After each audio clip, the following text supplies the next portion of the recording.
अब भयभीत हो जाता है युधिष्ठिर कि महाराज फिर हमारी यज्ञ कैसे संपूर्ण होगी होगी।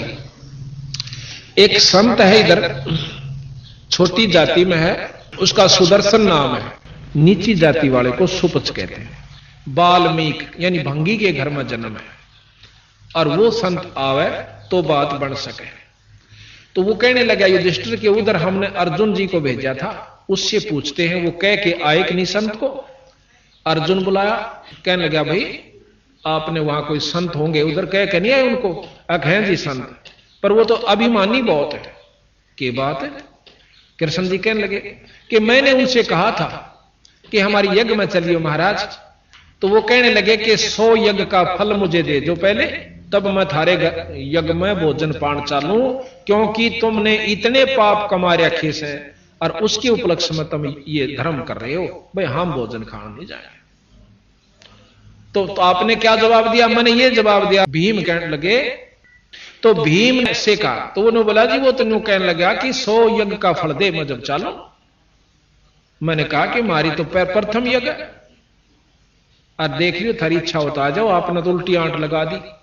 तो कृष्ण जी कहने लगे संतों को ऐसे नहीं कहा करते, और या मेरे को बताना चाहिए था अपना आकर के कि कोई संत ऐसे बोला, मैं समाधान बताऊं। वो अजीब के बना, मेरे साथ चलो। खुद भगवान कृष्ण नंगे पैरा और 500 पांडु राजा 6 के 6 चले जाते हैं, और जाकर के उसमें क्या हुआ, वो सुपच सुदर्शन कौन था थोड़ा सा विवरण दूंगा। वो सुपच जो था वो सुदर्शन बंगी जाति में, छोटी जाति में। वैसे संत तो हम तो नहीं मानते जात को, पर जो फीत लागगी वह कहनी पड़े। वाल्मीकि महर्षि भी हो गए पर भी वाल्मीकि कहना नहीं छोड़ा उसका। तो वो कबीर साहब के शिष्य थे। अब प्रश्न उठेगा कि कबीर साहब और द्वापर में करुणा में नाम से आए थे कबीर साहब, वो उनके शिष्य थे और पूर्ण ब्रह्म परमात्मा सतपुरुष के उपासक थे। अब जैसे हम जिसके उपासक हैं उतना लाभ लेते हैं। जैसे डीसी से मेल हो रहा है तो डीसी ताई का लाभ मिल रहा है हमें, मुख्यमंत्री से मेल है तो मुख्यमंत्री ताई का हम लाभ ले रहे हैं, इसमें कोई शक नहीं, लाभ जरूर ले रहे हैं। और जिसका प्रधानमंत्री तो मेल हो रहा है वो न्याराय संत, वो सिफारसी न्याराय पाओगा।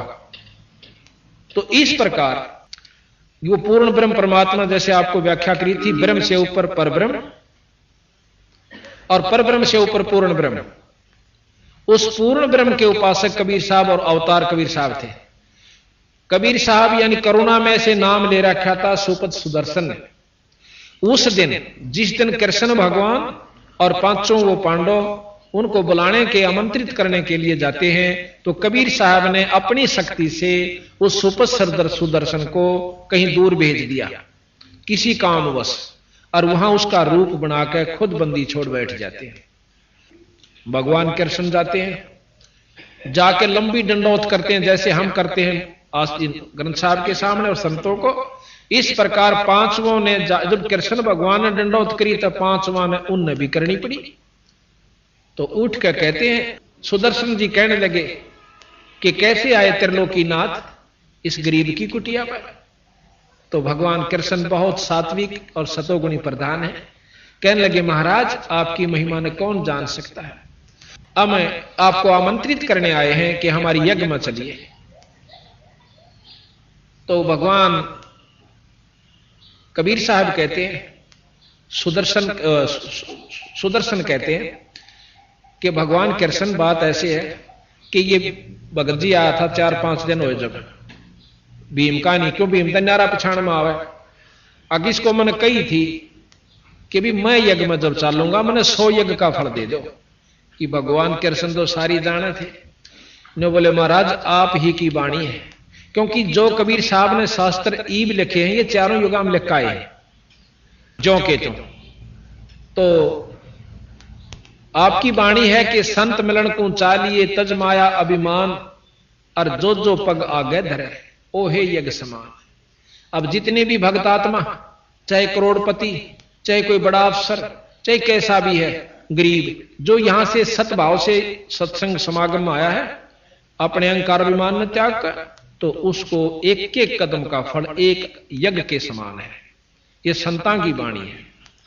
तो इस प्रकार कहने लगे महाराज आपकी वाणी है कि साध मिलन को चालिए तज माया अभिमान और जो जो पग आगे धरे वो है यज्ञ समान। ये सतगुरु आप अपने 100 यज्ञ ले लो और बाकी मारे दे दो जोड़ी में, हमारा भी उद्धार हो जाए। इतने विनम्र भाव से भगवान कृष्ण प्रार्थना करते हैं। ये मानता का सबूत होता है, जिसमें ज्यादा शक्ति और भक्ति होगी वो नम्र ज्यादा होगा, और जिसमें कम होगी वो उखड़ सुखड़ सा बोला करे, करड़ा करड़ा रहा करे। भगवान कृष्ण जो से बहुत विनम्र और 3 लोक के सबसे श्रेष्ठ सतोगुणी प्रधान। जैसे बरबू जी ने छाती में लात मार दी थी इनके, और फिर भी उनकी टांग पकड़ के बोले ए महाराज इसे बज्जर के और फूल के सी लात लागी कदे टूट ना गई हो, आपका दर्द तो नहीं हुआ? और मारे के साथ उसकी पकड़ कर टांग मनुमान मरोड़ दे और गेलम गुत्थम गुत्था खुटम खुटा, नहीं, उन्होंने ऐसा नहीं किया। तो इतने विनम्र और सतोगुणी भगवान कृष्ण विष्णु जी है। तो कहने लगा मैंने इनसे कहा था कि 100 या 100। अच्छा, फिर ने बोला भी बात तेरी ठीक से। प्रसन्न हो गए भगवान कबीर साहब और ने बोला वह चाल में चालना, और अपनी सुमरनी माला थी खुट्टी पर टंगरी थी। भीम ताई ने बोले भाई भीम एक सुमरनी ठा लाइए मेरी। अब भीम वो माला तारण जा से भीम पर माला नहीं उतरती उनकी, और पसीना पसीना हो रहा। उस भीम ने नौका हाथी भगा दिए थे और वाजती गोटे नहीं आ लिए, और वह उस संत की माला नहीं उतरी। जब कभी और उसके मन में भीम का यूं था कि कृष्ण जी क्या नाराजी करने लाग रहे हैं, रिश्ते और यज्ञ पूर्ण होगी, ये भी बोले रहे भगवान कृष्ण। ये मन में विचार कर रहा है, क्यों उसकी टूटी सी लंगोटी, टूटे से जूते, लांडी सी लंगोटी, ढाडी बदी हुई, सावला सा रंग जैसे जंगली से होया करें, इस रूप में बंदी छड़ बैठे। तने बोला रहा भीम मेरे में तक में शक्ति ना पर या सुमरनी ना उतरती भी रात्रि जान गया कि तो जाने से शर्मागत ले नाड़ कर ली, और महाराज ने उठ कर अपनी सुमरनी ठा ली, चाल पड़े। अब यज्ञ मंडल में आ जाते हैं। अब इतने बड़े बड़े विद्वान और बड़े बड़े ऊपर स्टेजा बैठे, बड़े बड़े लाल लाल लत्ते पर कर 5-5 तलक ला कर 6-6, और उस बूढ़े से महात्मा ने देख कर भीतरे भीतर ताश से अगले आए से शेर यू बजाओगा इनका संख, पर ऊपर तो प्रकट नहीं कर रहे। तो कृष्ण जी द्रौपदी ते कहने लगे द्रौपदी बाण अच्छा सुथरा भोजन बना दे। इस महापुरुष ने जब रुचि से भोजन खा लिया ना थारा शंख बाजेगा। अब मन में ये संख्या द्रौपदी का भी आ गई थी कि इसी इसी विद्वानों से ऐसे ऐसे जो शब्द बैठे अरे इन तना बाज जाइयो, मन में विक्षेप जरूर आ जाइयो, मन बहुत खतरनाक चीज है।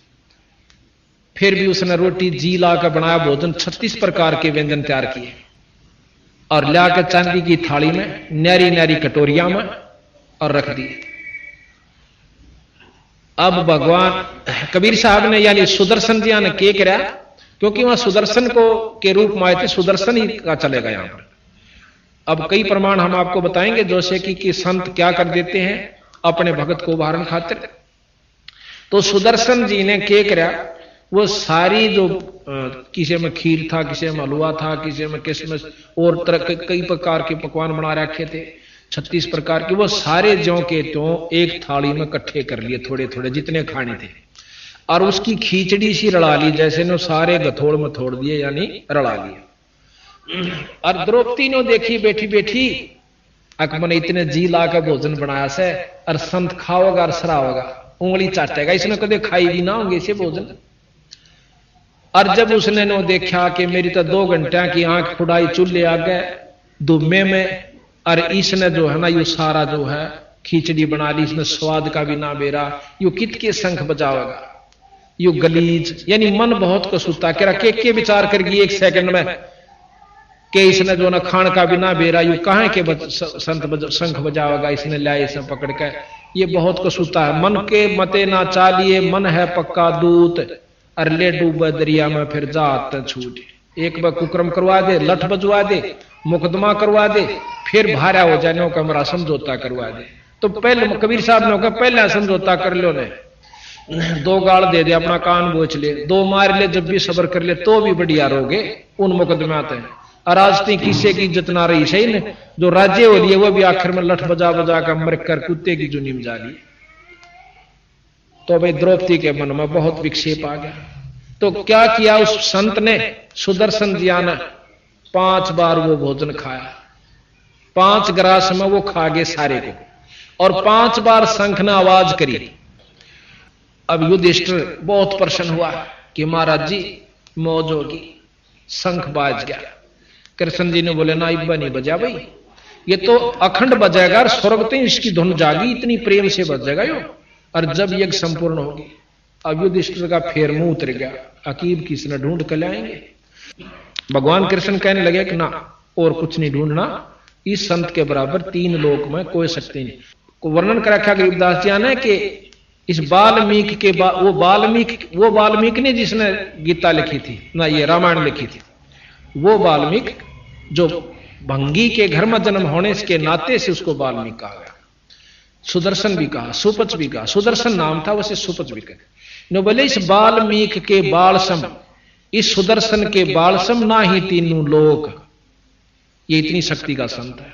पर ना जच्चे तने बोला द्रौपदी तेरे मन में कोई कमजोरी आई से, और नौकरी इसके 5 धोकर पी ले, जब थारी यज्ञ संपूर्ण होगी, और ना फिर मन में मत ना कहिए। अब कहते हैं गरीबदास जी महाराज कबीर साहब के द्रौपदी ने उस बूढ़े से संत की 5 धोए चरणामृत लिया, और फिर देखे जब आधा द्रौपदी ने पी लिया ना, जब कृष्ण भगवान ने बोले द्रौपदी देखे मेरे मन ने दे दे थोड़ा सा, आधा उस चरणामृत को भगवान कृष्ण ने पिया, उस सुदर्शन के चरणामृत को। यहां गरीबदास जी महाराज कहते हैं चूड़े का चरणामृत लिया वो कृष्ण चंद्र करतारा कि उस अनंत कोट ब्रह्मांड के परमात्मा सतपुरुष के नुमाइंदे कबीर साहब के शिष्य उस चूड़े का, जिसने हम वाल्मीकि और भंगी और नीच जाति का कहते हैं, संता का नीच नहीं जात नहीं है। गरीबदास जी महाराज कहते हैं ऊंच नीच इस विध है लोई, और कर्म कुकर्म कहां में दोई। बूंडे काम करनिया, नीच काम करनिया चाहे ब्राह्मण जाति का वो नीच है, और अच्छे काम करनिया चाहे समाज उसके क्या की फीत ला रहा है वो ऊंच है। ये बसंता के लक्ष्य बताने की विधि है। तो उस समय वो शंख जो ही चरणामृत लिया तो वो शंख अखंड बाजता है बहुत देर तक, और स्वर्ग तक उसकी झनकार सारी पृथ्वी पर घूम जाती है जब वो यज्ञ संपूर्ण होता है। तो उस भगत ने यह भी प्रश्न किया मेरे से, नकलोई गांव का है वो, कहने लगा जी ये बात मेरे समझ में नहीं आ रही थी कि वो सुपत सुदर्शन ईसा क्या होगा जिसने कृष्णता ही कोई फेल कर दिया। ऋषि इसी विद्वान बैठे थे, सारी महाभारत को फेल कर गया वो तो नायक वो था सारी उसका, जिस जो किसी से काम नहीं उस उन्होंने करके दिखाया। वो क्या चीज थी मैं सारा जा लिया था भाई, जो जिसने कृष्ण से भी सुपीरियर शक्ति थी तो वह कौन चीज थी। पर ने बोला सब टाड़ मटोड़ कर जाते, और मैं कहा भाई ये प्रमाणित शास्त्र है कबीर साहब का गरीबदासियों का, जिन्होंने महाभारत जो की जो लिखती, गीता नो की नो लिख रखी इसमें, तो क्या वह ये भी झूठ लिख सकते हैं? क्या जरूरत है उन्हें इस झूठ को झूठ लिखने की, सच को झूठ लिखने की या झूठे लिखने की? फिर तो सारे शास्त्र गलत से भी, फिर तो सारी झूठ से शास्त्र में भी। अगर आप इस शास्त्र को गलत कोई मानना कि ये गलत से, तो फिर ये सारे गलत से। और नहीं, हम सारा को सत्य मानते हैं, ये भी सत्य है और ये भी सत्य है। अब जो किसी में ज्ञान है कि दिल्ली तक कि ये स्टेशन आवे हैं और आप भी जा रहे मैं भी जा रहे हैं यहां से दिल्ली, दोनों आगे सही मिले हैं, और हम आगे कलकत्ते ताई नहीं गए, और वही आदमी फिर बतावा कलकत्ते ताई ये स्टेशन हो रहा है, क्या वो झूठ बोलेगा? नो कह मैं जा कर रहा हूं और ये स्टेशन लागा, जब यहां तक कि हमारे सारे मिल गए तो अगले भी सत्य है, पर हम ना गए हैं, नहीं मानते, वो हमारी कमजोरी से। जब 4 वेद 6 शास्त्र 18 पुराण 11 उपनिषद महाभारत गीता रामायण वो ज्यों की तो इसमें लिखी गई, और उसके बाद बताया कि भी एक परमात्मा और सजिशन तुम भूल रहे, 3 परमात्मा 3 लोक के मालिक, इससे ऊपर ब्रह्म जिसको निरंजन वेद ब्रह्म कहते हैं, ब्रह्म से ऊपर पर ब्रह्म है। आप पार ब्रह्म की बहुत स्तुति सुनी होगी। जब दादा और परदादा 2 नाम से तो व्यक्ति भी 2 से, और परदादा उस बाप ते थोड़ा दादे ते भी बड्डा से, यानी उसका बाप से। इसी प्रकार हम ब्रह्म को अर्णों का वो पार ब्रह्म से, ये अनजान आदमी बंडा सके कि ब्रह्म और पार ब्रह्म एक चीज से। मंत्री प्रधानमंत्री में अगर अंतर कोई नहीं जानता वो तो नहीं मान लेगा कि एक चीज से, पर हम नहीं मान सकते जिनको ज्ञान है। तो ये बंदी छोड़ने ये कहने की कोशिश की है कि ब्रह्म तक का ज्ञान ये 3 लोक के शास्त्र सारे देते हैं, उसमें मुसलमानों के भी आ लिए और अपने हिंदुओं के भी आ लिए, क्रिश्चियनियों के भी आ लिए, जीसस क्रिस्ट की भी जो स्टोरी है वो यहीं तक का ज्ञान है। अब इस 3 लोक के, और फिर लोग तो और भी गणे मानना, हम खुद मानते हैं कि लोग तो बहुत गणे हैं, शास्त्र बताते हैं इस प्रमाण को दे रहे। और फिर हम लोग हैं कि किसी से हमने बात की, बोला शंकर भगवान या विष्णु भगवान का जो उपासक होता है वो नो का यू ए ब्रह्म से और यू ए पार ब्रह्म से। अब भाई डीसी ने को मुख्यमंत्री, या तक डीसीएस है, मुख्यमंत्री नहीं हो सकता। जब 3 लोक के का, या तो फिर शुरुआती से ना सारे शास्त्र ने कंधे पांदे अनंत लोक ब्रह्मांड के परमात्मा है। जब शास्त्र 3 लोक के कह हम लोग ना यू अनंत लोक के ब्रह्म, तो या देखो जितनी इनमें शक्ति है वो गरीबदास जी ने इन शास्त्रों से ज्यादा वर्णन कर रखा है राम और कृष्ण की, कि जितनी इनमें शक्ति है 3 लोक के भगवान में वो तो वर्णन भी नहीं कर पा रहे ये शास्त्र, और इन्होंने कर रखी है। लेकिन इनसे ऊपर एक और शक्ति है ब्रह्म, और ब्रह्म से ऊपर पर ब्रह्म। ये ब्रह्म के अवतार है तीनों, ब्रह्मा विष्णु महेश, यानी ब्रह्म से उत्पन्न हुए। ब्रह्म ज्योत निरंजन है, ज्योत निरंजन काल है, संतों ने बताया। ज्योत निरंजन जो हम जाप करते हैं ये काल तक का जाप है, वेद उसको ओम जाप कहते हैं, और संत जो है उसको ज्योत निरंजन, अलख निरंजन। नाथ परंपरा के संत हमने देखे जाकर मोगरा खड़का कर अलख निरंजन, तो वही अलख निरंजन, वही ज्योत निरंजन, वही ब्रह्म, वही ओम ओंकार, वहीं तक का ज्ञान। इससे ऊपर ब्रह्म, ब्रह्म से पार ब्रह्म, पार ब्रह्म से ऊपर पूर्ण ब्रह्म, पूर्ण ब्रह्म के अवतार कबीर साहब आए। अब ये शास्त्र ज्ञान दें, वो भी ज्ञान हमें शास्त्रों से हुआ, घर का तो नहीं किसी का। ये शास्त्र आपके पास रखे हैं, और ये भी शास्त्र है जो लिपिबद्ध किया गया। ये तो 600 वर्ष पहले का शास्त्र है, ये लाखों वर्ष पहले के भी हम सत्य मानते हैं, रह भी सत्य। और ये तो 600 वर्ष पहले का लिखा हुआ शास्त्र है, कोई जो भी नहीं। और गरीबदास जी ने लिखा हुआ तो हमारे पास हाथ से मौजूद है, कोई ने सोचा बाद में मिला लियोगे झूठी साची। कई भाई न कहो हम रामायण में गोपाड़ पेल रखे, गोपाड़ तो उनको है जिनको ज्ञान नहीं। शास्त्र में गोपाड़ पेलन की कोई जरूरत नहीं थी, क्या आवश्यकता थी उन संतों को इसमें गोपाड़। उस समय की जो परिस्थितियां थी आज हम मान ही नहीं सकते। आज से 100 साल के बाद कोई न्यों नहीं मान सकता कि 5 मन वजन नठानिया को आदमी हुआ होगा। और आज से 30 साल, 40 साल, 50 वर्ष पहले आम व्यक्ति 5 मन वजन न ठाकर छात पर चढ़ जाया करते थे।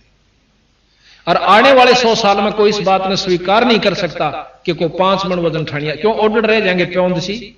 गरीबदास जी ने लिख रखा है इसमें कि 8 जब कलयुग का अंत होगा 15 वर्ष 20 वर्ष की उम्र रह जाएगी मनुष्य की, और 5 उसमें से खंड होगा।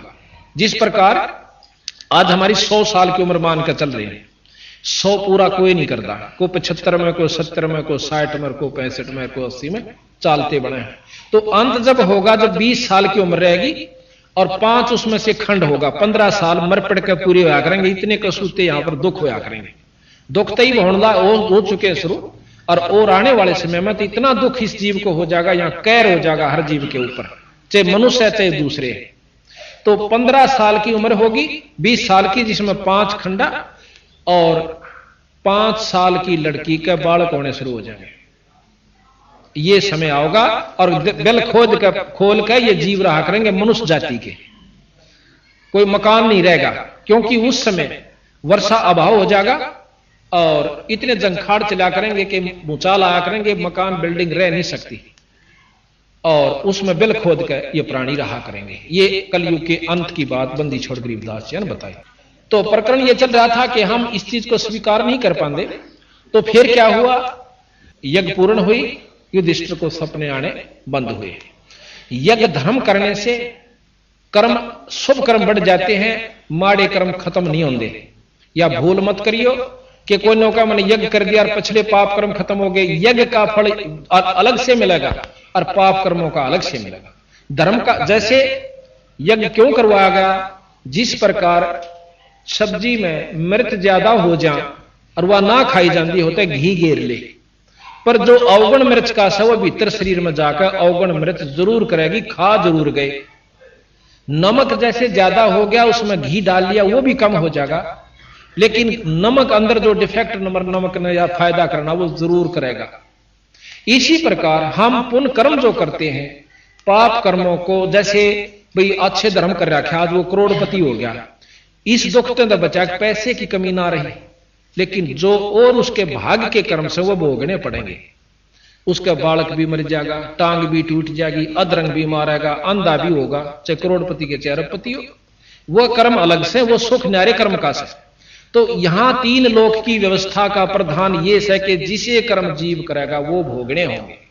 और ये बंदी छोड़ महाराज कहते हैं हमारी शरण माए पाछे, उस पूर्ण पर सत्पुरुष की शरण माए पाछे और सच्चे नाम का सार नाम का जाप करनी है पाए, ये पाप कर्म खत्म हो जाया करे। अब यह बात नहीं जचा थोड़ी सी कि इनमें के शक्ति होगी कि ये खत्म कर दें, ये कर सकें, और 3 लोक की व्यवस्था में ये कर्म खत्म नहीं हो सकते। क्यों? फिर गीता का ज्ञान झूठा। और ये प्रमाणित से त्रेता युग में रामचंद्र जी ने बाली मारा था और द्वापर में श्री कृष्ण के रूप में आकर उसका बदला देना पड़ा। अपने कर्म ने खुद भगवान विष्णु नहीं काट सका, वो भोगे से रहा।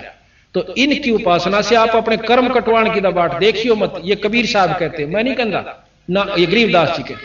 हाँ, इनकी उपासना सुख जरूर मिलेगा, जैसे मार्गदर्शन गीता जी में किया, वेदों में कर रखा।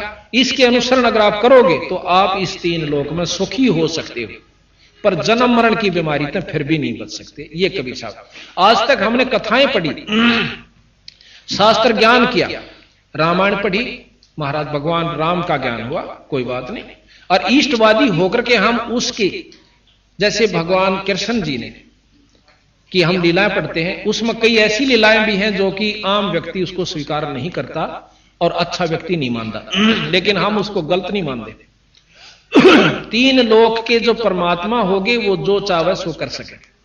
कहते हैं गरीबदास जी के सैंस गोपी का भोग कै फेर जती कह लाया, और ऐसे तिरभुन राय हैं एक जाके पाप लगानी, ऐसा तिरभुन राय। कृष्ण भगवान 16,000 गोपिकाएं के साथ भोग विलास किया। अब कई भाई कहे ऐसे कि जब वो इतने खोटे कर्म करा करता, क्या कहा भगवान? अब इस बात में हम नहीं पढ़ते, वो भगवान तो वो था, 3 लोक के उपासक थे परमात्मा, और लीलाएं ये सारी सत असत माननिया अपनी कमजोरी में से। अब हमने उस ज्ञान को मिलाना है कि कहां तक कौन सा ज्ञान हमें श्रेष्ठ और कहां ले जाएगा। अब क्या हुआ कि बाली जोश है त्रेता युग में मारा रामचंद्र जी ने, विष्णु अवतार जी ने, और फिर द्वापर में बालिया झिमर ने भगवान कृष्ण के पांव में भाल मारा तीर, और भगवान कृष्ण अपने शरीर को छोड़कर और लोक में जाने लग गया। जब वो स्वर्ग में जाने लगा, उस समय उसने अपने 5 प्रिय भक्तों को, पांडवों को बुलाया।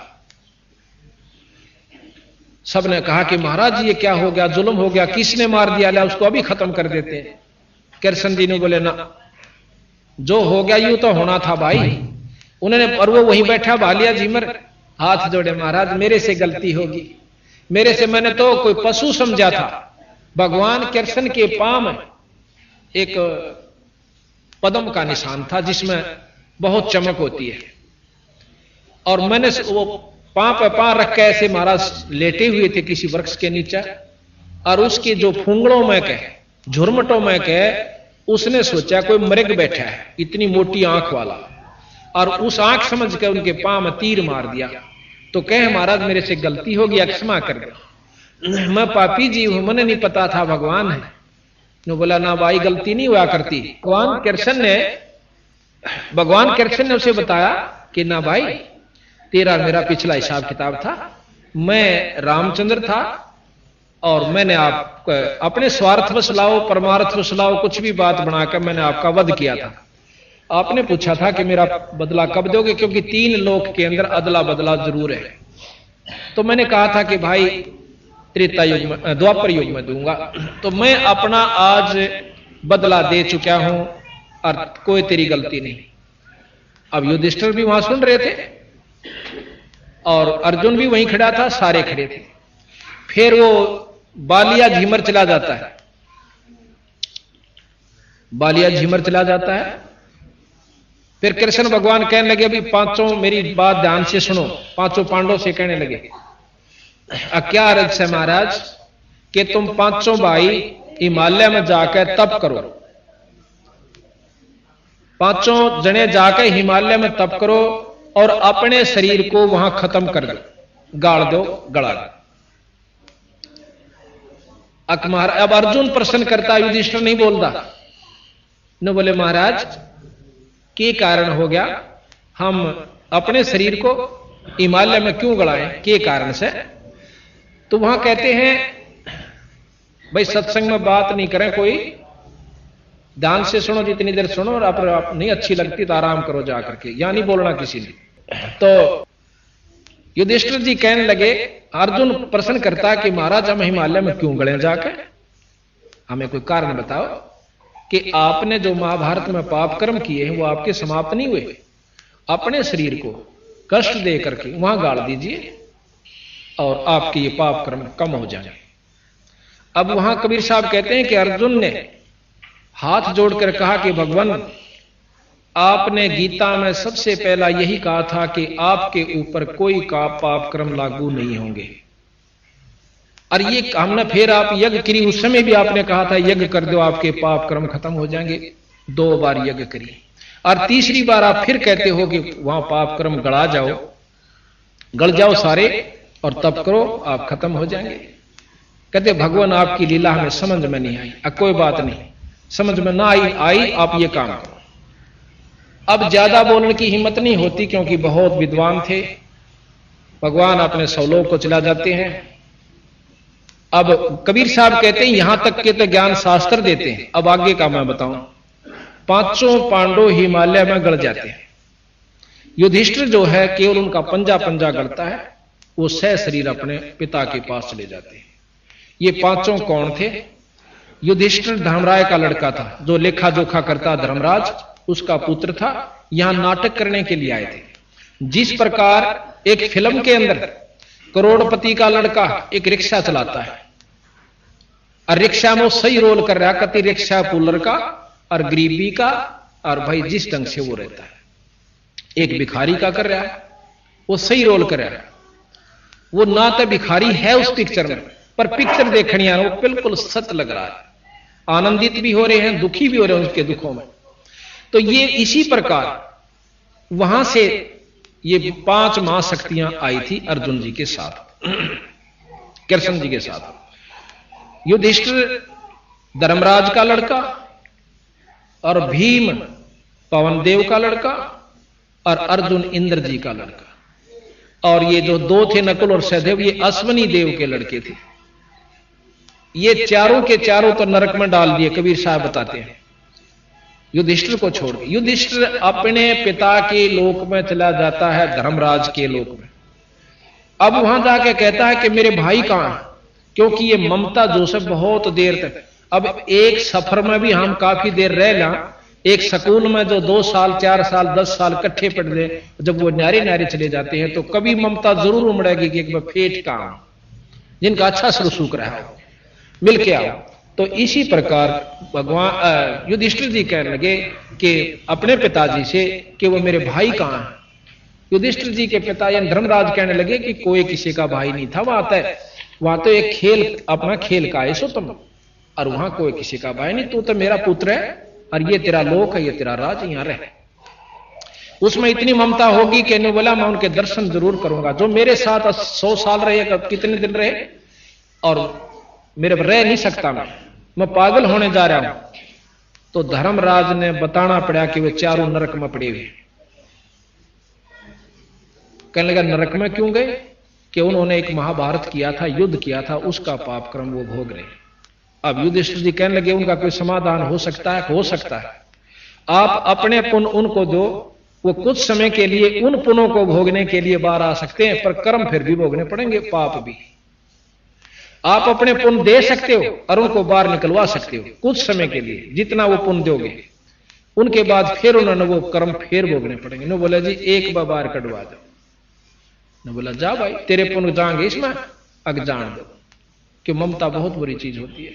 वहां जाकर के अपना संकल्प कर देते हैं कि मेरे पुण्य इन चारों भाइयों को, चारों को संकल्प करता हूं और ये नरक से बाहर आ जाओ। वो चारों फिर नरक से बाहर आए। जब बाहर आ लिए, जब उनके पांव पकड़कर रोए हैं युधिष्ठिर जी, मैं ठीक नाट गया था उस महाभारत में युधिष्ठिर लड़नते, परंतु मेरी एक नहीं बसाई। ये कबीर साहब कहे, मैं अपनी तरफ से नहीं कहता, गरीबदास जी शास्त्र प्रमाण देता है।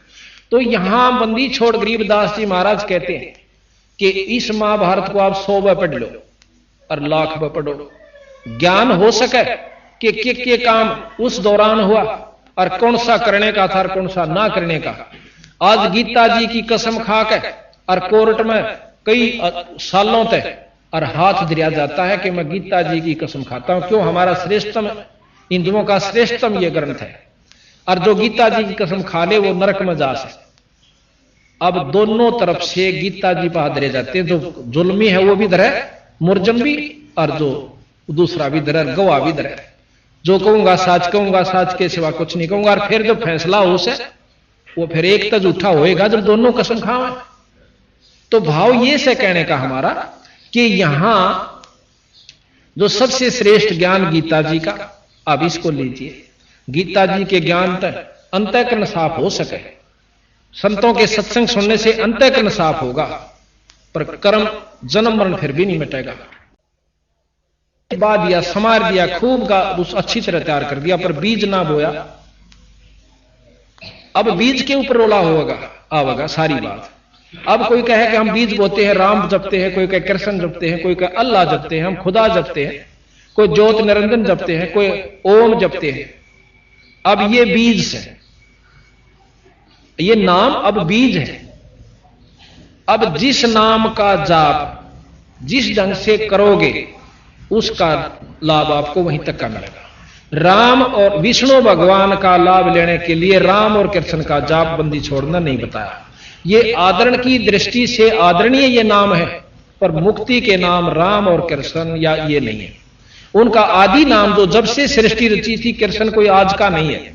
जब से सृष्टि रची थी ये तीनों देवता बने आए थे, इन तीनों का आदि नाम सतनाम स्वरूप है। ब्रह्मा जी का सतनाम वो हम जाप करते हैं रोजाना, और हमारे बच्चे भी जाप करते हैं प्रतिदिन 108 बार। 108 नहीं, 108 गुना में 4, 432 बार एक इष्ट ब्रह्मा का। और विष्णु जी का आदि नाम इसमें लिख रखा कि जब तक सृष्टि रची थी उस समय विष्णु जी का यू नाम था। अब मेरे 100 नाम धर लो आप, पर असली नाम तो असली रहेगा। बैंक में तो पैसे कटाऊंगा तो उस असली नाम पे लिख देंगे। और कितनी स्तुति करें जाओ मेरी, या मैं भी करें जाऊं अपने नाम की प्रधानता, पर नाम असली एक कैसे सतनाम बोल रहे हैं उसमें, वो सतनाम को आवाज है। विष्णु भगवान का भी सतनाम एक से जो इसमें लिख रखा है कबीर साहब ने और गरीबदास जी, और शंकर भगवान जी का भी सतनाम है। जब से ये आए थे जिस नाम के ये वश है, ये लाभ देते हैं। वश क्या चीज होती है कि एक मंत्र होता है, आम नाम तो नहीं लाभ मिलता। जैसे एक मंत्र होता है कि सांप को यहां बैठा गारडू बुला सकता उस मंत्र के पढ़ देने से, और से उस नाग की कितनी स्तुति कर लो सांप की, तू कोबरा से, तू फणधारी से, तेरी मोटी मोटी आंख से, तू लंबी पूछ डाला से, कितने गीत गा लो वो सांप नहीं आवेगा। और वो मंत्र बोल दो, कति स्तुति ना करो, वो वश है उसके, वो टुड़क टुड़क वहीं आ जाएगा। इसका प्रमाण है, एक बार कहते हैं युधिष्ठिर राजा परीक्षित जब शरीर छोड़ गया सांप के डस जाने से, उसकी पुत्र जन्मेजय ने एक अश्व में एक यज्ञ करवाया। किस प्रकार का कि उस यज्ञ में ये सब सर्प नष्ट हो जाने चाहिए, इस सब सर्प नष्ट हो जाने चाहिए जिसने मेरे पिता को डसा, वो तक्षक तक भी। अब बड़े बड़े पंडित विद्वान आए, वो कहने लगे हमारे पास ऐसे मंत्र हैं, हम यहां बैठे और जितने भी सांप पृथ्वी के सबको इसमें हवन कर सकते हैं। जन्मेजय इतना बदले की भावना थी कि सबको नष्ट कर दो, सर्प जाति नहीं रहे। हवन शुरू हुआ, हवन कुंड के वो मंत्र बोले गए। पृथ्वी पर जितने भी सर्प थे आकर के नो लेंडे के लेंडे, यानी टोड़ के टोड़, गुच्छे के गुच्छे और हवन कुंड के अंदर भस्म हो रहे हैं। जन्मेजय प्रसन्न होता है, लेकिन जब कहने लगे जी पृथ्वी पर कोई सर्प नहीं रहा, जो सारे इसमें भस्म हो चुके हैं, तो तक्षक फिर भी नहीं आया जिसने उसका पिता डसा था। कहने लगा वो कहां है? एक विद्वान ने ध्यान लगा, यहां से समाधि लगाकर बता दिया कि उसने इंद्र के पास शरण ले रखी है। अब हम तो थोड़ी सी बात आड़े तीनों बता देना, तेरा मकान का मुंह नोन से आमने कहा वो ले वायु तो पूर्ण संत है। और गरीबदास महाराज कबीर साहब उनको भी फेल करते हैं कि जो यहां बैठे ने बता दिया कि इंद्र लोक में क्या हो रहा, विष्णु लोक में। ये जानकारी होने से क्या आत्म कल्याण हो जाएगा? तो फिर क्या हुआ, उसने बताया कि जो तक्षक है उसने इंद्र जी के पास शरण ले रखी है। नो बोला उसने भी बुला दे, कोई सा मंत्र पढ़े, यहां से मेरे पे कितना पैसे ले लो, और वो तक्षक यहां जाना चाहिए। एक पंडित बहुत विद्वान और साधक था, ने बोला जी मैं बुला दूंगा। उसने मंत्र पढ़ने शुरू किए तो वो तक्षक जो था वहां से खिसकना शुरू हुआ। उसने जाके इंद्र से प्रार्थना की कि मैं तो खिंचा जा रहा हूं, मेरी रक्षा करो। ने बोला मेरे सिंहासन के लिपट जा। इंद्र के सिंहासन के लिपट गया। फिर वो उसका मंत्र फेल हो गया। ने बोला जी भाई अब उसने शरण ले ली जी, कति इंद्र सिंह इंद्रासन के नीचे लपटा हुआ है। ने बोला भाई सा विद्वान है जो इंद्रासन समेत यहां ला दे। ने बोला मेरे पास एक और खड़ा हुआ है। ने बोला जी मेरे दो रस पढ़ देता हूं भी। और किम में ले लिए इसका। कहते हैं उसने वो मंत्र शुरू किया और इंद्रासन उठना शुरू हुआ। इंद्र ने आवाज लगाई, अर्ज करी भगवान विष्णु से कि मेरे राज को बचाओ, आपने दिया हुआ राज आज मेरा नष्ट हो रहा है, न्यू हो रहा है। तो फिर विष्णु भगवान ने एक ऋषि, उसका नाम मैं भूल गया, वो भेजा कि उसको समझा दे भाई देखी तेरा बदला बतेरा हो लिया, ईब तो माफ कर दे। उस ऋषि ने आकर समझाया भाई विष्णु भगवान का संदेशा है और इसको करना तू बंद कर दे। तेने लाखों मार दिए, एक ना है तो कोई बात नहीं, और उसको तो नहीं मत मार। और इतने पाप करवाना किधर के ले जाएगा तू सिर पे। तो कहने से वो मान जाता है और तक्षक की जान बच जाती है। अब महाराज गरीबदास कहें कि इसे शब्द और इसे मंत्र बोलनी है और ईब कोई बोल देने एक सांप ने बुला देता हम क्यों के समझ लिया उसने। तो उनको भी महाराज कहें ये गधे की जुनी में जाते हैं जो ऐसे साधक है। और हम थोड़ा सा नो कहे कि इतनी ऊंचा उठ जाया कर है बस क्या क्या कहने। तो ये जो हमने ना तो ज्ञान का बेरा और ना अपना साधक साधना, तो हम इनको सब कुछ मान बैठे जो कति मानन के नहीं थे। अब हम साधकना के ऊपर आते हैं तो उन पांचों उनके सत नाम है। इस प्रकार इन नाम के वो वश हैं और इस नाम के जाप करने वालों को उनको ये नाम देना पड़ता है। अब हमने मनमुखी नाम धर लिया, 1000 नाम धर लिए कृष्ण जी के, विष्णु जी के। इब पानी पा चाहिए अपन, जल चाहिए, उसके 3 नाम धर लिए, जल पानी नीर, जल पानी नीर, जल पानी नीर। के तो कोई आयो भाई पानी चाहिए तो जल कह दे भाई पानी पीऊंगा जल ला दो। और न्यू बेवकूफ मन तो कोई सा लगता नहीं। गरीबदास जी कबीर साहब कहते हैं कि जल पानी नीर, जल पानी नीर, और भी धर ले वाटर, जल पानी, ये कोई तो कोया एक का नाम तेरा अगर सही उसका सह तो भाव ये से कहने का कि हमने ना तो ज्ञान का बेरा और ना अपनी साधना, और शास्त्र पढ़ने लग जाए आदमी पागल हो जा। आखिर में नो का भगवान सही नहीं, वो उस मोड़ जा रहा है, वो उस तोड़ जा रहा है, वो नो का विष्णु बड़ा है, विष्णु शंकर पुराण का है, शंकर के बराबर कोई शक्ति नहीं। तो हम ये शास्त्र आपको पढ़ के सुनावांगे क्योंकि 7 दिन का समागम है, ये एक नहीं। ये मेरे पास विष्णु पुराण, शिव पुराण और सत्यार्थ प्रकाश, महाभारत, रामायण, गीता जी, ये सब के रखे हैं। इनको पढ़ के सुनावांगे और फिर इस गरीबदास जी मिलावांगे। इन जो लिख रखा वो बिल्कुल 100 का 100 सत्य है। जब ये सत्य हो सके तो जो इन और बता रखी ऊपर की वह कौन सी गलत हो जाएंगे कि साधना एक और करनी है जो आप नहीं करते।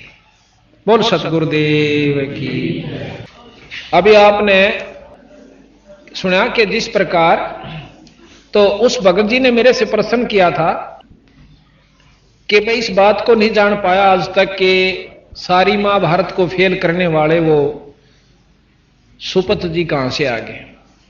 जब उसको ये जानकारी हुई, क्योंकि गरीबदास जी महाराज कहते हैं अनंत कोट ब्रह्मा हुए, अनंत करोड़ हुए ईश, और साहेब तेरी बंदगी से यो जीव हो जा जगदीश।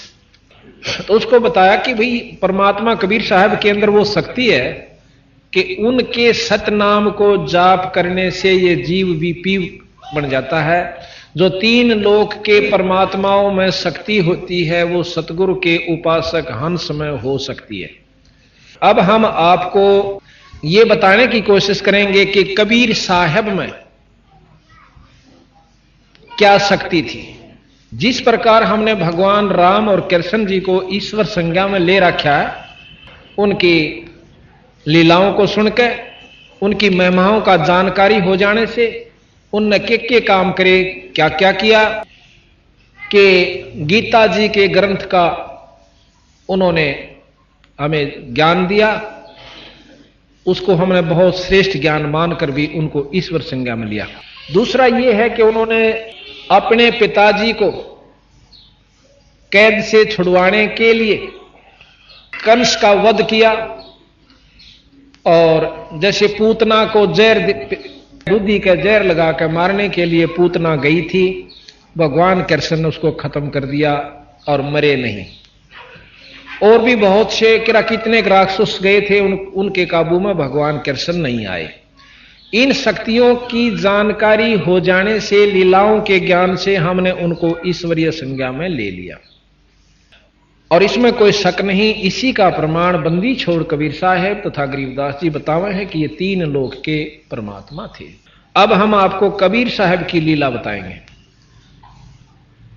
गरीबदास जियों ने जो भी वो देखा था अपनी आंखें ते, यानी सुरत की आंखों से, अंतःकरण की आंखों से, बाहर की आंखों से काम नहीं चलता। बहुत से पथ भ्रष्ट समझो, मार्ग से भ्रष्ट हो चुके हैं जो भक्तजन, वो केवल आंखों से ही नो कहीं इन आंखों से दर्शन करवा देता हूं भगवान का। तो इसका मतलब है कि जो अंधे हैं वो तो इन आंखों का दर्शन कर ही नहीं सकते, वो तो परमात्मा। सूरदास जी तो ईश्वर के दर्शन कर ही नहीं सके था। वो आंखें और हैं जिनसे ईश्वर के दर्शन होते हैं, परमात्मा के दर्शन हो सकते हैं। तो उन आंखों से कबीर साहब ने गरीबदास जियों को वो ऊपर के मंडल दिखाए और जो उन्होंने देखा वही यहां पर लिख दिया। महाराज कहते देखती कहत हूं, अनदेखी कहत नहीं। ये जो भी मैंने लिख रखा अपनी आप देखी हुई कही से, इसमें झूठ रती भरनी है। तो अब हम आपको कबीर साहब के बारे में जानकारी देंगे कि उनमें क्या शक्ति थी। हमारे पास कबीर साहब के बारे में आपको जानकारी देंगे कि कबीर साहब अनंत कोट ब्रह्मांड के परमात्मा है। अनंत करोड़, जिसको पूर्ण ब्रह्म कहते हैं। कबीर साहब इस कलयुग के अंदर वैसे तो बहुत बार प्रकट हुए, बहुत बार, परंतु लंबे समय में जो प्रकट होकर रहे वो कबीर नाम से और काशी जी में प्रकट हुए। विक्रमी संवत 1455, विक्रमी संवत 1455 में जेठ उतरते की पूर्णवासी पूर्णमासी के दिन बंदी छोड़ कबीर साहब काशी से लगभग 2.5-3-4 किलोमीटर की दूरी पर एक लहर तारा तालाब है, उसके अंदर अपने सब इच्छा से अपने सतलोक से आकर और एक कमल के फूल के ऊपर प्रकट हुए। पूर्णमासी को, पूर्णमासी को जेठ उतरते की पूर्णमासी विक्रमी संवत 1455 सन 1398 ब्रह्म मुहूर्त में सुबह सुबह बंदी छोड़ कबीर साहब लहर तारा तालाब में कमल के फूल के ऊपर प्रकट हुए। और नीरू नीमा नाम के दो पति पत्नी थे। नीरू नीमा नाम के दो दंपति थे, पति पत्नी थे। वो पहले ब्राह्मण थे जाति से। ये आप सामने देख रहे हो, ये बंदी छोड़ कबीर साहब है और यहां एक ऋषि आपको बैठा नजर आ रहा है, इसके बारे में बताएंगे। और ये ऊपर से आकाश से प्रकाश आया, इस सारे लहर तालाब को एकदम इन्होंने जगमग कर दिया, सारी रोशनी इसमें होगी। और बंदी छोड़ महाराज एक बच्चे के रूप धारण करके इस कमल के फूल के ऊपर अपना विश्राम करते हैं। नीरू नीमा ये दो हिंदू यानी पंडित थे जाति के। इनका नाम था गौरी शंकर और सरस्वती। गौरी शंकर नीरू का नाम था और नीमा का नाम था सरस्वती।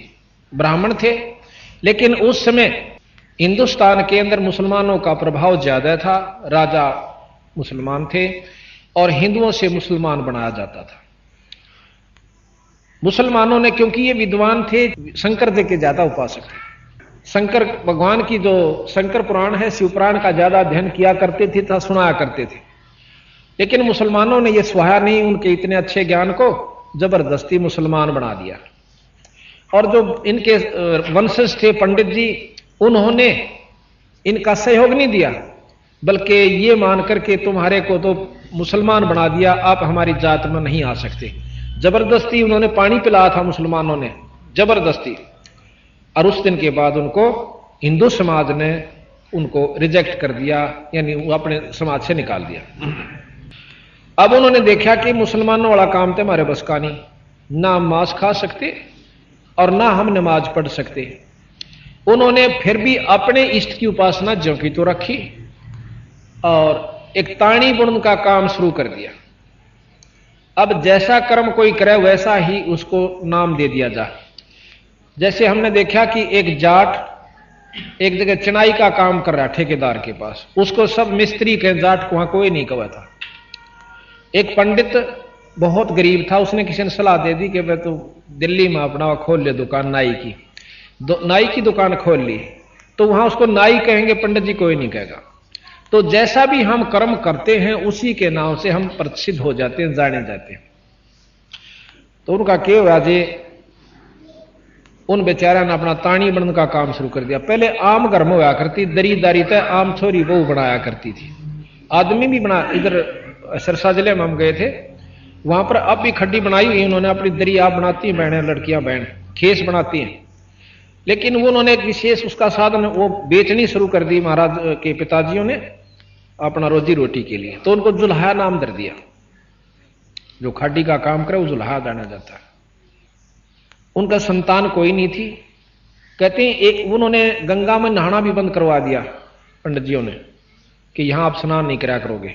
वो नहाने के लिए लहर तारा तालाब पर जाया करते। उसमें कहते हैं उस समय गंगा का कुछ पानी रिस्क है और आता था, वो भरा रहा करता था, बहुत स्वच्छ निर्मल जल से, बहुत लंबा चौड़ा सरोवर था। तो वो उड़न आया करती जा करके, दोनों जने मुंह अंधेरे जा करके। तो ये सुबह सुबह जा रहे थे, जब नहाने लगे तो उन्होंने देखा कि एक लड़का कमल के फूल के ऊपर है और पांव मारने लग रहा पानी में। क्यों, थोड़ी थोड़ी सी सूर्य रोशनी प्रकाश होने लगा। तो उसी समय निम्मा ने नीरू अपने पति से कहा कि आप एक देखियो बच्चा डूबेगा। अब नीरू ने कहा कि इस जल में भी इसने बच्चा दिखा है, क्योंकि संतान नहीं है, बेचारी पागल हो रही है। उन्होंने बोला इस जल में बच्चे का क्या काम, अगजी जल्दी देखो देखो डूब गया, वो डूबेगा बच्चा।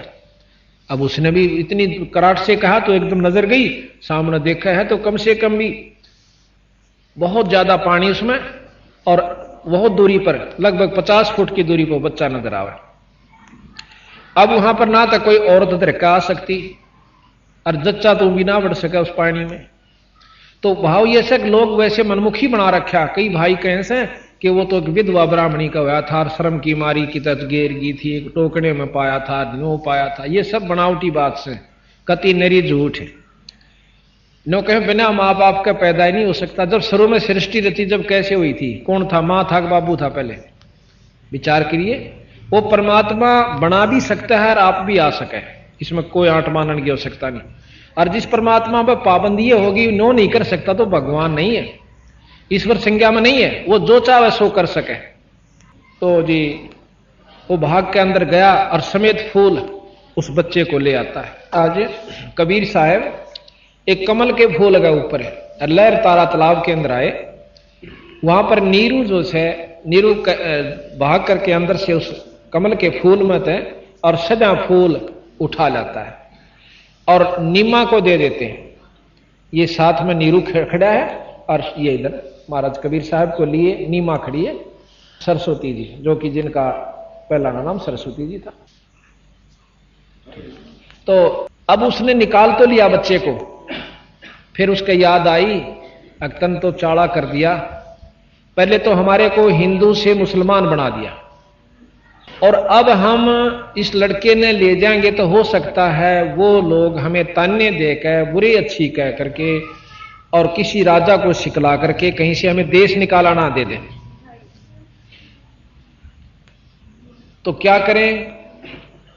उसने नो कहा अपनी पत्नी नीमा से कि इस लड़के ने यहीं डाल दे, हम नहीं ले जाएंगे।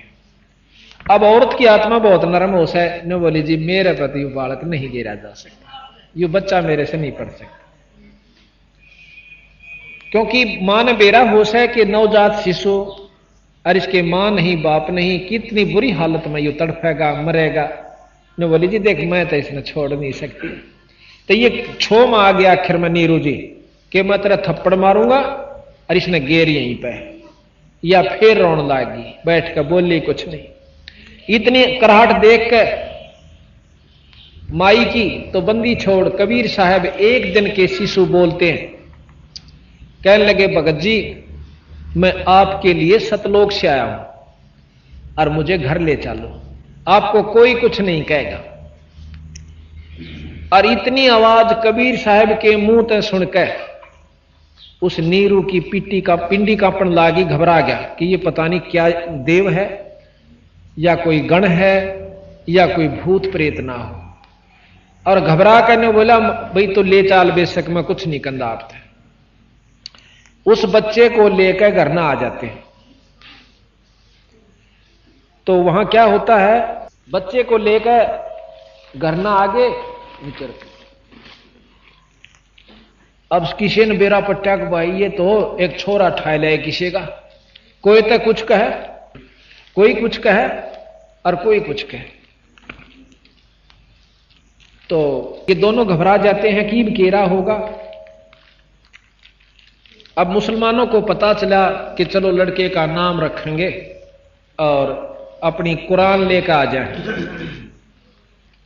अब यहां गरीबदास जी की साखी पार्क के अंग से आपको सुनाते हैं। है तो इन्हीं की, बाकी इसमें नोट कर रखी है अलग से शॉर्ट में। तो बहुत बड़ा पार्क का अंग से 3-4 घंटे में लगातार पढ़े जब पूरा होगा और समझाने लग जाए तो 3 दिन में समझाया जाएगा, लगातार 6-6 घंटे समझाओ जब। पर ये मेन जो हमारी आवश्यक थी वो हमने इनमें से निकाल ली। बाकी उन्हीं की कोई उर्दू में कोई किसी भाषा में, उन्हीं को प्रमाणित महाराज ने सब भाषाओं के लिए कर रखे। यहां लिखा है ग्रीब अनंत कोट ब्रह्मंड में बंदी छोड़ कहाए, सो तो एक कबीरे हैं जननी जनान माए। वो तो एक बंदी छोड़ कबीर साहब है, ना किसी मां का पैदा हुए ना किसी जननी का हुए। अनंत कोट ब्रह्मंड में ये बंदी छोड़ कहाए, सतपुरुष ये बंदी छोड़ को है। बंदी छोड़ का आपको परिचय देंगे। अब फिर प्रमाण देते हैं गरीबदास जी। गरीब शब्द स्वरूपी सायब धनी शब्द सिंध सब माही, बाहर भीतर रम रहा जहां तहां सब ठाई। गरीब जल थल साक्षी पृथ्वी, गरीब जल तल पृथ्वी गगन में, बाहर भीतर एक पूर्ण ब्रह्म कबीर है, अवगत पुरुष अलेख है। गरीब सेवक होकर उतरे इस पृथ्वी के माही, जीव उदाहरण जगत गुरु बार बार बलि जाही। सेवक होकर एक छोटे से ताना बुनमिया जुल्हा बनकाए बंदी छोड़। ग्रीब काशीपुरी कष्ट किया उतरे अदर आधार, मोमन को मुजरा हुआ जंगल में दीदार। मोमन कहते हैं जो हिंदू से मुसलमान बनाए गए वैरायटी के जो मुसलमान होते हैं उनको मोमन कहते हैं। ग्रीब कोट करण शिशिबान सोदे आसन अदर विमान, परसत पूर्ण ब्रह्म को शीतल पिंड और प्राण। नो कहते हैं बंदी छोड़ गरीबदास जी के काशीपुरी कष्ट हुआ, काशीपुरी कष्ट किया, उतरे अदर आधार और परसत पूर्ण मोमन को मुजरा हुआ फिर जंगल में दीदार। अपनी मर्जी से सतलोक से आए थे शब्द स्वरूपी। शब्द अपनी शक्ति से जैसा रूप वो बनावे वैसा बना सकते, उसको शब्द स्वरूपी रूप कहते हैं। कहते हैं गरीब अनंत कोट शशि भान सुध, अनंत करोड़ शशि के हैं चंद्रमा और भानु के हैं सूर्य को। इतनी चमक के साथ सतगुरु महाराज वहां से ऊपर से आए थे और प्रकाश रूप में और क्या नाम उस लहर तला के कमल के फूल के ऊपर प्रकट हो जाते हैं। और फिर जब उस काशी वहां से उठाकर निम्मा ने अपनी छाती का जब लाया उस औरत ने, इतना आनंद आया कि परशत पूर्ण ब्रह्म को और शीतल पिंड और प्राण उस परमात्मा को गोदी में ले पाछे जो आनंद माई ने महसूस किया उसका वर्णन हम कर नहीं सकते। हम तो उनके नाम लेने हमारे शरीर में करनाट हो जाता है, इतनी शरण शरण हो जाती शरीर में बंदी छोड़ का नाम आनते। और जिसने उस परमात्मा को अपनी छाती का और शरीर से स्पर्श किया उस बच्चे के रूप में, उसके आनंद को वही वर्णन कर भी नहीं सकते, वो भी नहीं कर सकते। तो यहां बंदी छोड़ उसका एक ही दोहे हम कहते हैं, ग्रीब कोट कोट किरण शशिभान सोदे आसर आसन अदर विमान, परसत पूर्ण ब्रह्म को शीतल पिंड और प्राण। उस माई ने बच्चे को गोदी में लाया, फिर मुंह चुम्या, लाड करे परमात्मा के, धन्य है वो माई। अब ये माई कौन थी और ये नीरू कौन था, थोड़ा सा प्रकरण और दे दें।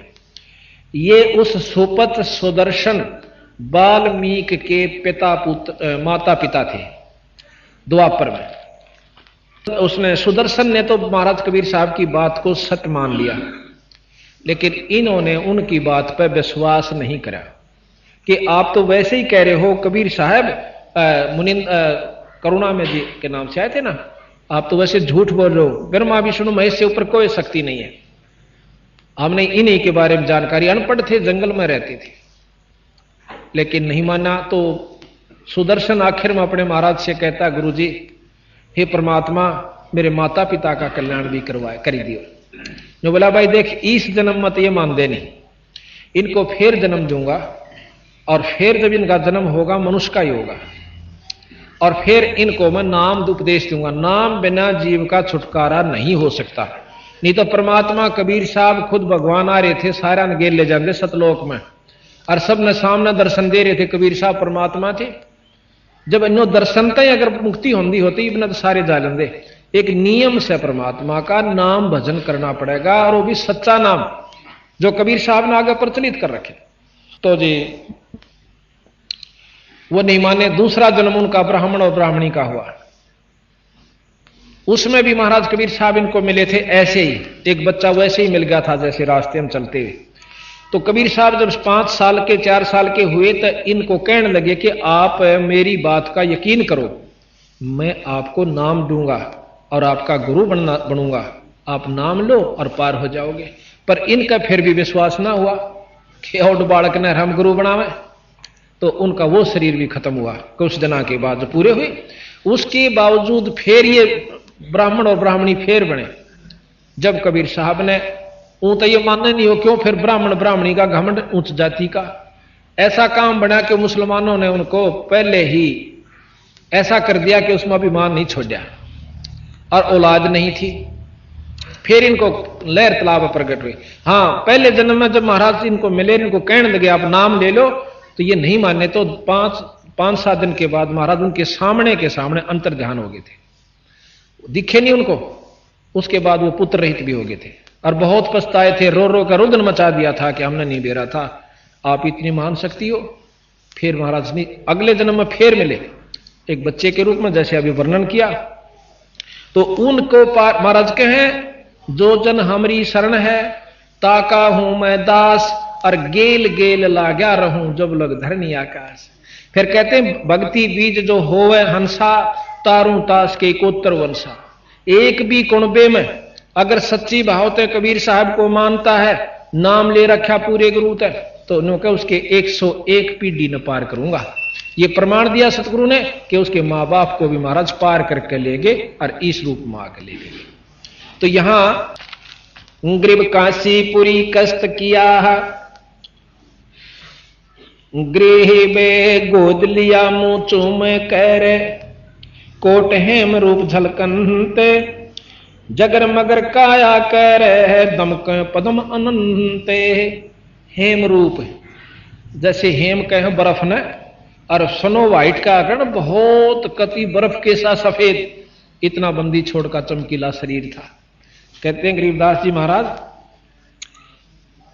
गरीब गोद लिया मुख चूम कर, हेम रूप झलकंत, जगर मगर काया कर दमक पदम अनंत। गरीब काशी उमटी गुल भया, मोमन का घर घेरे, कोई कह ब्रह्मा विष्णु है, कोई कह इंद्र कुबेर। जब बंदी छोड़ के इसे सुंदर शरीर में छोटे से बच्चे के देखा, को तनो कहे तो ब्रह्मा के शादी कैसे इतना तेज हो मैं बच्चा, कोई विष्णु, कोई इंद्र, कोई कुबेर, और कोई कहिए तो कोई देवता से। गृह में कोई कहे ये वरुण है, कोई कहे वरुण धर्मराय है, कोई कहते है ईश 16 कला सुभान गति, कोई कहे जगदीश। गृह में भक्ति मुक्ति ले उतरे, मेटन तीनों तापे, मोमन के डेरा लिया कह कबीरा बापे। भक्ति और मुक्ति लेकर आए और तीनों तापों को मेटने के लिए बंदी छोड़ कबीर साहब के नाम में वो शक्ति है कि वो 3 ताप को नष्ट कर देता है।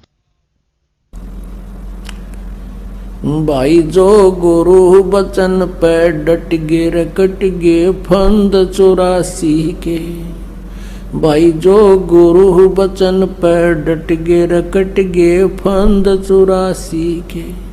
कट गे फंद 84 के, रकट गे फंद 84 के। भाई जो गुरु बचन पे डट गे रकट गे फंद 84 के।